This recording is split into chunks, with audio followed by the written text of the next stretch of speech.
about is this is very crucial. Most of the divorce happen sex issue, financial issues, and in-laws. Okay, we're going to talk about in-laws later. This is very important because most of Amy, Nupi would never say this to our husband. Okay, because they think that that's their duty, that's their way of commitment. Okay, as we said that God created men and women differently. Okay, Different. For men, we are like oven. No, microwave. Okay? We just excited and done, we are done. Okay? But women are like oven.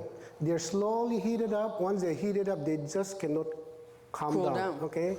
So my fellow men, you all know don't what try we're to talking have about, it right? when it's time to go to bed. Okay? When it's bedtime, please don't initiate this, because when men are done, we just fall asleep and start snoring. But our women cannot go to sleep right away. It takes them 2-3 hours to really fall asleep. Okay? So when you're snoring, your wife is struggling to go to sleep. Does that make sense? This is very significant. You guys have to look another time. Okay? And then when men, we sleep. Okay? But for women, 90% you are awake even though you're sleeping. Women are at least 90% awake even though when they're sleeping. The reason is, that's why they can hear the baby cry, that's why the baby fuss a little bit. Women know it right away.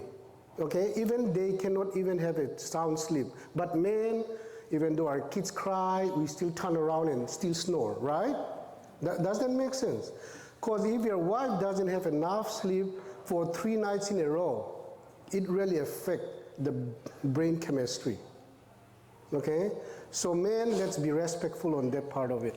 So that's why sometimes when you have a newborn, because when you got a baby, that baby gonna keep you up, right? So you have to make like a schedule. And literally, this is not about cultural stuff. This is about how the body is made. So this surpasses culture, okay? I know it's like, oh, you let the lady do everything and then the guy sleeps all the time and he gets enough sleep, he doesn't wake up in the middle of the night, you know, stuff like that. Wrong, okay? You guys are co-parenting this child. You guys are both taking care of this child. So you have to figure out your schedule, okay? So usually it takes the woman some time to go to sleep, right? So you kind of have to figure it out. Okay, for women, we can kind of like, for example, okay, because you know your husband's work, right? And sometimes the ladies work too. So you got to think about that too. All right. So for the first 3 months, usually they'll give the ladies some time off of work. You know, it's like the maternity leave. But the men, they really don't give maternity leave to. So they still got to go to work, right? But if they work, let's say 9 to 5, right? Sorry. If they work 9 to 5, right? That's like an 8-hour shift. That's a normal 8-hour shift, right? So if they work that, when they come home, yeah, they can eat and then go to sleep, okay? Us ladies, okay, because we usually get time off for, you know, the very newborns, and the newborns are always waking up every 2 or 3 hours, right? Because they're crying, they got tiny bellies, all that stuff, right? We all know this? We all know the biology of babies, right? Science of babies? Okay. Hopefully we do. So eat and sleep. So he sleeps from like 7 till 7, 8, 9, 10, 11, 12, 1, 2, about 2 o'clock. That's 7 hours of sleep. That's a good amount of sleep, right? Ladies, we're taking care, hello? So ladies, we're taking care of the baby until basically, like we kind of lay with them or whatnot, till like 2 o'clock in the morning, or 2 a.m. And then what happens is after 2 is when the husband wakes up and takes care, right? And then at about 6 or 7 in the morning, that's when the wife takes over. So does that make sense? Y'all get enough sleep, right? Because she's going to bed at 2 o'clock in the morning. She gets up around 6 or 7. So you're getting around 4 to 5 hours of sleep, which should be a little bit more actually. Yeah. So let's say midnight. I'm like, you should be getting a little bit more sleep than that. But you kind of offset it. So then you get enough sleep, they get enough sleep. because I'm going to let you know, biologically speaking, if you don't get enough sleep, you will start hallucinating and losing your mind. Since we are in sleep, the importance of sleep, let me add a little bit, okay? Adult, we need a sleep time of 7 to 9 hours to be healthy. Teenagers need 8 to 10 hours. Athletic, people that were doing sport, they need 9 to 10. If you don't sleep for 3 nights regularly, consistently, your brain works like only 50%. Your brain slow down to 50%, okay? Then if you have a sleep deprivation, that means imut khamlo mo. Then to get back your memory and your brain to work normal, it takes you 24 hours of sleep. If you don't sleep 1 week, your immunity system, in your body, there's a body that fight against all these germs and bacteria, right? If you don't sleep if you have a poor sleep of 1 week, your immune system goes down by 30%, okay? And then, so that's why you see a lot of new moms all of a sudden being like, I'm sick, or I got COVID, or I got the flu, or I got something, because they're not sleeping enough. And you might be thinking, how in the world is the husband going to get up when I'm breastfeeding, right? Because a lot of us breastfeed our children. Well, what you can do is you could store breast milk and pump and get that ready for him, so when he is ready to get up and you get to sleep, you can have that sleep. You don't have to breastfeed at that time, like he will feed the milk that came from your breast. Okay. How do you perceive your wife or your husband? Okay? Nazinu, nazipa chu nabang chimua. Okay? I'm sorry? Example, okay. I see my husband as very capable. He is very and he is very smart. He's very kind and gentle, but don't try to push him over because he will be like a bull. She knows. He is when I get mad, protector. I can be crazy. And he's very wanting to be involved with the family. So that's my husband. Me, the way I see my wife is that, like, from the day that we get married, she's pretty, everybody knows, you know, because we go to places and guys would hit on her, like, come on, I'm the husband, come on, please, I'm here. I'm married. Even some women will hit on me. Women hit on her, like, come on, like, I'm here. I'm married. And she's not, you know, she's not your type, you know. So, how do you see me again? How do you see me? Where's all that information? Yeah, I'm going to go there. So she's very capable, she's very smart, she can feel people's emotions. So she's very sensitive. And that's where I see that she needs me a lot. I have to be emotionally strong. Okay? I have to be the tower that he can come and run to me. Does it make sense?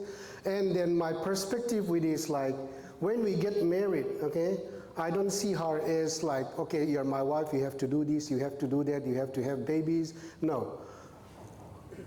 To me, she's given by God to me, and my job is to help her to become the best person that God created her to be. Does it make sense? That's how you have to see your husband too. When you get married with your husband, you should see like, okay, God give him to be my responsibility to become the best person. For example, my wife hates cooking. Okay, she doesn't like cook. I get angry. Yeah, when she after she cooks, she get mad. I'm so mad. But I love cooking. From childhood, I love cooking. I love washing dishes. You guys can ask my mom, my in-laws, my brothers, wives, they know, my sister. I always help them washing dishes. Because when I wash dishes, I see the transformation from dirty dishes to rinsing and then cleaning. It suits me, okay? That's my coping skill. So God has a plan when God put us together. She hates cooking, I love cooking. I'm really bad in writing. Oh my gosh, if you guys see my English writing, it's horrible. But she's so good in writing to the point that at Gilead, whenever they do audit, we pass with distinction because of her writing. Does it make sense? So God put us together to be complement each other. So now, thank you. Now what I would like to ask you is that we all have previous relationship, right? Right? We thought that, okay, she is going to be my wife. We tried so hard, we do everything, but somehow it doesn't end up. We don't get married. And you just get married to someone that you didn't even think about it, okay? Do I make sense? So what I'm trying to say is, when you become one, okay, whether it's not your first choice or whatever heartache you have, God already had a plan for both of you to be together. You have to accept that. So stop thinking about the past relationship. If that past relationship to be supposed for you, God will not put you together. So now, what happened is, we used to talk, okay? We used to talk. I said like, We hey. still talk. We still talk. And then we said like, do you feel any improvement? Do you feel any area that I need to help you to become a better person? Okay? So, we go for dating every month. We make it very intentional. We put on our calendar. It used to be third Friday of every month. We go dating. Okay, we dress up, we go to restaurant, we eat. But we only have 2 kids, we cannot do that. So we do a random dating. Whenever our kids are in school and our work is kind of slow, it's like, hey, you want to go for a date for lunch? So now we have to go for a date during lunch. Okay? So please, you guys have to maintain that. You guys have to keep going for dating even though you guys are married. If not, the chores, the responsibility would slowly drift you away. Okay? So now my main point is, she feels she's a better person after we get married. I feel I'm a better person after we get married. That's why there's a song saying that kitian kum la tam sem nga email la hoi sem, okay? That's possible. That's the job. Just getting married doesn't do the job. You have to literally maintain that. You wanna add something, right? I just want to say a good and great marriage is 2 people who try to outserve one another. Yeah. So you have to serve her, she has to serve you, and you're trying to outserve one another. That's a great marriage. Now, I must say that sometimes what we do is we put too much weight on our spouse in thinking that they should do what God can only do. So do not mistake their job with God's job. Does that make sense? In your heart, there's always going to be this space that will not be filled with anything but God and God's presence. So you have to also spend time with the Creator, okay, to fill up that space. Because no matter how much Ukam tries, he will never fill that space. It's God's responsibility to fill that space. And it goes for women and for men. Because some men are like, oh, she needs to be my everything. No. Or he needs to be my everything. No. God is your everything. Always keep that in mind. She is only supposed to grow you and make you better, right? But there's going to be times when she's limited. There's going to be times when she's sick. There's going to be times when she's busy with the kids. And guess what? You're going to have to find her needs somewhere else. Because you're trying to put too much on her. She's not a superhero, and neither is the men. The men are not superheroes either. Like, we are not supposed to be everybody's everything. Does that make sense? Like, only God can be everything. So in that time when your husband, your wife is sick, then you look for your fulfillment in Jesus. You go and spend time with God, or you help her. Like, hey, how can I help? Because you're out serving each other, right? How can I help? I know that you're sick and not feeling good. Do you want me to give the kids a bath and then put them to bed? Yeah, okay, lay down, go lay down. It's okay, I got this, right? So we're always doing that, but don't ever put on the burden of what God is supposed to do onto your spouse, or you're gonna have conflict because they're gonna be like, I can't be God. Nobody can be God, okay? There's only one perfect person that walked the earth, and that was Jesus, and that was it. We're not perfect. Okay? So stop thinking that your spouse is going to be perfect. Accept and choose each other every day. Mo. This is very important in America. You have to get up, look at your spouse and say, I choose you today. I choose to love you today. Mentally, you have to prepare. If not, some people are really good in talking, you know, like they'll say to your coworker, like, hey, you look sexy today, you know. You might say, but it's stuck in your head. Your wife might not say that. Your husband might not say that. But it's stuck in your head. And as the day goes by, it built up. Okay, that's why there's so many extramarital relationships among our people at workplace. So you have to literally choose your wife. You have to. There are times when I would pray in my mind and say like, we argue, okay? At the end, what I tell to myself is, Topa, help me, because you entrusted her in my life, and everything settled down. See her progress, see her growth as your responsibility.